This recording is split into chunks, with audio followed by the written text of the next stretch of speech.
सही पहचाना। आज हम बात करेंगे अपने वतन, अपने प्यारे देश भारत के बारे में, जो इस बार सीबीएसई ने 2020 सिलेबस में क्लास 12 पॉलिटिकल साइंस के third chapter new centres of power में ऐड किया है। So let's discuss about our country India. India is the largest democratic country in the world. It is the seventh largest country in terms of geographical area and the second largest populated country in the world. New Delhi is the capital of India.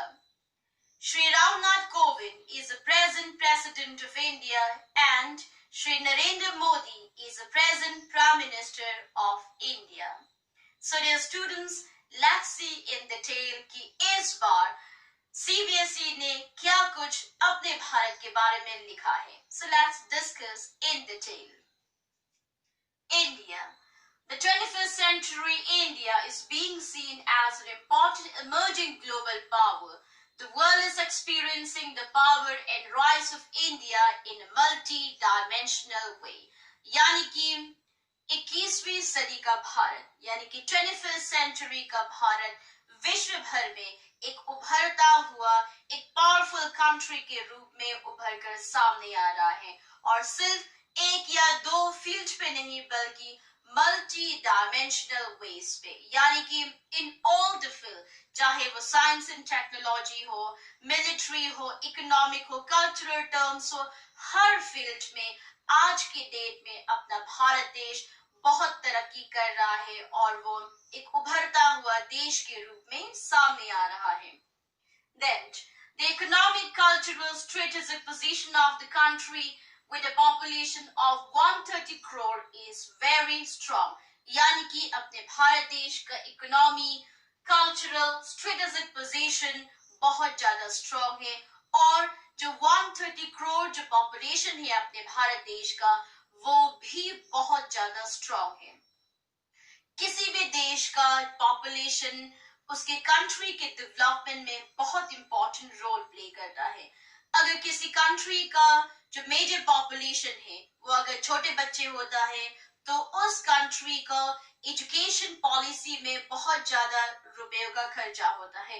And then अगर किसी country का जो major population है वो as old groups होते हैं तो उसमें मेडिकल प्रोविजंस यानी कि मेडिकल स्कीम्स में बहुत ज्यादा खर्चा होता है. लेकिन अपने भारत देश का जो मेजर पॉपुलेशन है, जो ज्यादातर जो पॉपुलेशन है वो यंग जनरेशन है, यानी कि वो नौजवानों का पॉपुलेशन है, जिसकी वजह से अगर उसे कंस्ट्रक्टिव वे में अगर यूज किया जाए तो अपना भारत देश बहुत ऊंचाइयों तक जा सकता है.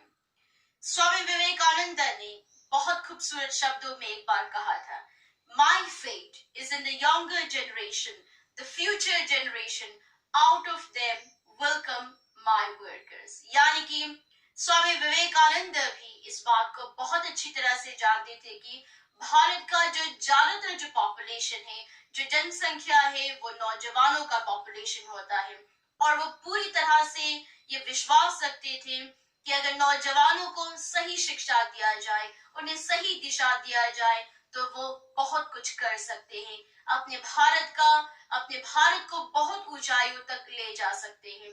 और यही चीज प्रधानमंत्री श्री नरेंद्र मोदी जी भी बिलीव करते हैं, जिसकी वजह से वो भी आज के नौजवानों को बहुत ज्यादा प्रोत्साहित करते हैं, जिसके चलते उसने बहुत सारे स्कीम्स भी लागू किए हैं, जिससे जो अनएम्प्लॉयड यूथ से उन्हें स्किल डेवलपमेंट करने का मौका मिलता है और उन्हें कंस्ट्रक्टिव वे में यूटिलाइज करने के लिए वो पूरी तरह से कोशिश कर रहे हैं. And then, from an economic perspective, targeting the goal of $5 trillion economy, a competitive huge market, an ancient inclusive culture with 200 million people of Indian diaspora spreading across the globe impart distinct meaning and salience to India as a new center of power in the 21st century. यानी कि अगर हम economic perspective से देखें तो हमारी country का target है $5 ट्रिलियन, और ये जो है उसको पूरी तरीके से अपना भारत देश फुलफिल करने पे लगा हुआ है। अपने भारत देश का जो मार्केट है वो बहुत ह्यूज है, यानी कि बहुत बड़ा मार्केट है। शुरुआत के दिनों में जब भारत देश जब नया नया जब आजाद हुआ था तो हमने सोशलिस्ट आइडियोलॉजी को अपनाया था, लेकिन समय बदलने के साथ साथ हमने सोशलिस्ट आइडियोलॉजी के साथ साथ जो कैपिटलिस्ट आइडियोलॉजी है उसको भी अडॉप्ट किया है, जिसके चलते हमारा जो इकोनॉमी है वो मिक्स्ड इकोनॉमी है। एंड वी ऑल नो कि जो कैपिटलिस्ट जो सिस्टम होता है उसमें इंडिविजुअल ऑर्डर्स के बीच में बहुत ज्यादा कंपटीशन होता है, जिसकी वजह से जो इंडियन इकोनॉमी है उसमें भी बहुत ज्यादा कंपटीशन हो रहा है। और जहां कंपटीशन होता है वहां डेफिनेटली इकोनॉमी बहुत ज्यादा प्रोग्रेस करता है। तो ये अपने आप में बहुत अच्छी बात है। और ऐसा से डालिए इंडिया का जो पॉपुलेशन है वो बहुत ज्यादा है, जिसकी वजह से हमारा जो इकोनॉमी है वो बहुत ह्यूज है।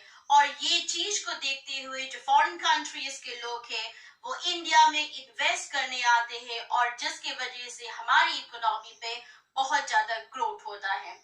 देन इंडिया का जो कल्चर है, culture we all know it, हमारा बहुत यूनिक कल्चर है। बहुत हमारा जो संस्कृति है वो बहुत खूबसूरत है, बहुत डाइवर्स है।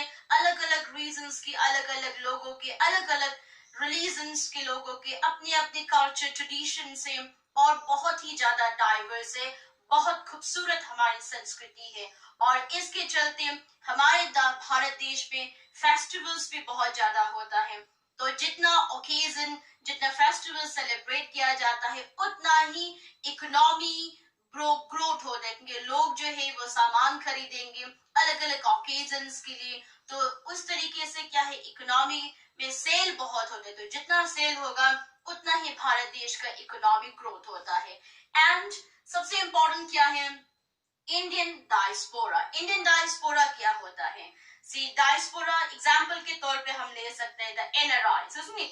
NRI, what is the full form of N NRI? आपका आज का सवाल आपको कमेंट सेक्शन में बताना है कि एनआरआई का फुल फॉर्म क्या है। ओके, तो ये जो एनआरआई से they are called as an Indian diaspora, isn't it? तो दुनिया के सबसे बड़े टेक्नोलॉजिकल जो हब है वो अमेरिका के सिलिकॉन वैली पे है। अगर आप वहां जाकर देखेंगे तो आपको पता चलेगा कि सिलिकॉन वैली पे इंडिया के बहुत सारे लोग वहां काम कर रहे हैं। It is not only about silicon valley, it's not only about America, लेकिन दुनिया के हर कोने में आप कहीं भी चले जाओ, आप अमेरिका जाओ, आप लंदन जाओ, पेरिस जाओ, ऑस्ट्रेलिया जाओ, स्विट्जरलैंड जाओ, आप जापान चले जाओ, आप नेपाल, भूटान, बांग्लादेश, कहीं भी चले जाओ, देश के हर कोने में आपको अपने भारत देश के लोग मिलेंगे। इंडियन जो ओरिजिन्स होता है, उनका जो ब्रेन है वो बहुत तेज होता है। इंडिया हर फील्ड में नंबर 1 पोजीशन पे आ सकता है। इंडिया के साइंटिस्ट, इंडिया के डॉक्टर्स, इंडियन ओरिजिन जो इंजीनियर से, जो प्रोफेसर से, जो लॉयर से, वो आपको दुनिया के हर कोने में मिलेंगे। I am not only talking about our own country, अपने भारत देश में तो है ही, लेकिन साथ ही साथ दूसरे कंट्रीज में भी बहुत ज्यादा आपको इंडियन साइंटिस्ट यानी कि इंडियन ओरिजिन्स आपको वहां बहुत ज्यादा मिलेंगे। और वो एक या दो तीन हजार ऐसे नहीं बल्कि कितना है, 200 million people of Indian diaspora spreading across the globe impart distinct meaning and silence to India as a new center of power in the 21st century। यानी कि 21वीं सदी में हमारा भारत देश इंडिया एक उभरता हुआ देश के रूप में सामने आ रहा है। Then, from a strategic perspective, the military of India is self-sufficient with indigenous nuclear technology making it another nuclear power। यानी कि हम अगर स्ट्रेटेजिक पर्सपेक्टिव के तौर पे देखें तो इंडिया का जो मिलिट्री है वो सेल्फ सफिशिएंट है। हमारा भारत देश अब बदल चुका है, हम पहले तरह नहीं रहे हैं। हमारा जो मिलिट्री है वो बहुत आगे डेवलप कर रहा है। आज के डेट में अगर हम इंडिया का जो मिलिट्री पावर को देखेंगे तो इंडिया का जो मिलिट्री पावर है वो 4th पोजीशन पे आता है। इकोनॉमी पावर 5th पोजीशन पे है और मिलिट्री पावर 4th पोजीशन पे है। हालांकि ये रेटिंग चेंज होते रहता है, लेकिन अभी का जो पावर रेटिंग अगर हम देखेंगे तो आपको पता चलेगा कि इंडिया का जो मिलिट्री है वो 4th पोजीशन पे है और जो इकोनॉमी है वो 5th पोजीशन पे है। तो इंडिया का जो मिलिट्री पावर है वो बहुत स्ट्रॉन्ग हो चुका है, जिसका एक झलक आपने जो रिसेंट वीडियो हमने पूरी द सर्जिकल स्ट्राइक जो बनाया था उसमें आपको थोड़ा बहुत झलक देखने को जरूर मिला होगा। तो यहाँ क्या है, इंडिया का जो डिफेंस पावर है इन ऑल द फील्ड, चाहे वो आर्मी हो, चाहे वो नेवी हो या फिर एयर फोर्स हो, सारे के सारे डिपार्टमेंट में हमारा जो डिफेंस पावर है वो बहुत ज्यादा स्ट्रॉन्ग हो चुका है, जिसके चलते अब दुश्मन देश भी हम पर हमला करने से पहले 100 बार सोचता है। हमारा जो सेना है वो अब सक्षम हो चुका है, हमारे पास हर तरह की मिसाइल्स अब अवेलेबल है और रिसेंटली रफाल मिसाइल भी हमारे पास पहुंच चुका है, जिसकी वजह से अपने भारत का जो मिलिट्री पावर है, जो डिफेंस फोर्सेस है, उसमें और ज्यादा स्ट्रॉन्ग यानी कि और ज्यादा पावर और ज्यादा मजबूत उसे बनाता है। और आज के डेट में हम हर चुनौतियों का सामना करने को तैयार है। हमारा जो फोर्स है, जो डिफेंस है वो सक्षम है और दुश्मन को पछाड़ देने में हम किसी भी तरीके का मौका नहीं छोड़ते हैं। तो जिसकी वजह से हम बोल सकते हैं कि मिलिट्री जो फील्ड है, द डिफेंस फोर्सेस में अपना जो मिलिट्री पावर है वो सेल्फ सफिशिएंट है और इंडिया एक न्यूक्लियर पावर कंट्री बन चुका है। And then, Make in India scheme in technology and science is another milestone of Indian economy. All these changes are making India an important center of power in the present world. यानी कि जो make in India scheme है, specially science and technology में एक another milestone के रूप में उभर कर सामने आ रहा है। मेक इन इंडिया क्या चीज है? मेक इन इंडिया 2014 में श्री नरेंद्र मोदी जी ने, जो देश के प्रधानमंत्री है, उसने ये स्कीम को लॉन्च किया था, जिसके चलते जितना भी सामान होगा वो ज्यादा से ज्यादा अपने भारत देश में बनेंगे, यानी कि हम कम से कम बाहर से सामान को मंगवाएंगे जितना हो सके। चाहे टेक्नोलॉजिकल साइंस क्राफ्ट में हर फील्ड में हम कोशिश करेंगे कि ज्यादा से ज्यादा जो सामान है वो अपने देश में ही बने, जिससे क्या होगा, जो देश में जो अनएम्प्लॉयमेंट प्रॉब्लम है वो भी खत्म होगा, क्योंकि अगर अपने देश में मैन्युफैक्चर होंगे, वहां अगर सामान बनेंगे तो जो नौजवान है उनको एम्प्लॉयमेंट भी मिलेगा और अगर एम्प्लॉयमेंट मिलेगा, रोजगार मिलेगा तो डेफिनेटली अपना जो लिविंग स्टैंडर्ड है वो भी हाई होगा, जिसके चलते इंडिया एक और नए लेवल पे पहुंच सकता है। And this all proof that कि India is presently becoming a new center of power in the international world।